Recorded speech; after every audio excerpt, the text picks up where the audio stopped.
Hello, this is Certified Elder Law Attorney Christopher Berry, and today what I want to talk about is care contracts, specifically as it relates to Medicaid planning. So, as you are probably aware, we have a governmental program called Medicaid that'll help pay for nursing home costs.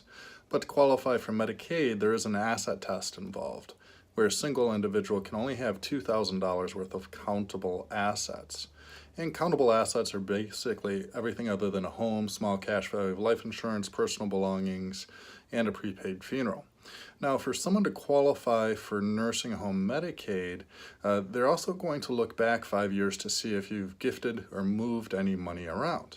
And this is where personal care contracts become part of the planning process. So a lot of times when people get to the point of needing long-term care, they don't just go straight into a nursing home. They start off first receiving care at home. And that care at home could be from a spouse, or it could be from family members, or it could be from friends. But one of the key ingredients is that we need to have what's called a personal care contract.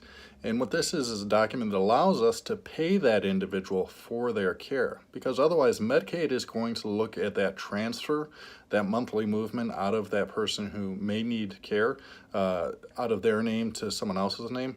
Unless it's moved to an agency or there's an invoice involved, something like that, then they're going to view that as a gift. So it's very important that we have a personal care contract in place. Now understand, it has nothing to do with the person's taxes as it relates to the money that they receive. Whether they declare the taxes or not has nothing to do with the personal care contract.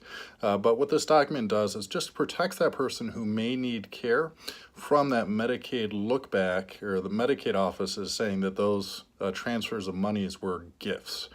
So it's vitally important that if we are paying someone for care, that we have a personal care contract in place. Otherwise, Medicaid will say that's a gift and they'll penalize that individual. So this has been Chris Berry talking about personal care contracts as it relates to Medicaid.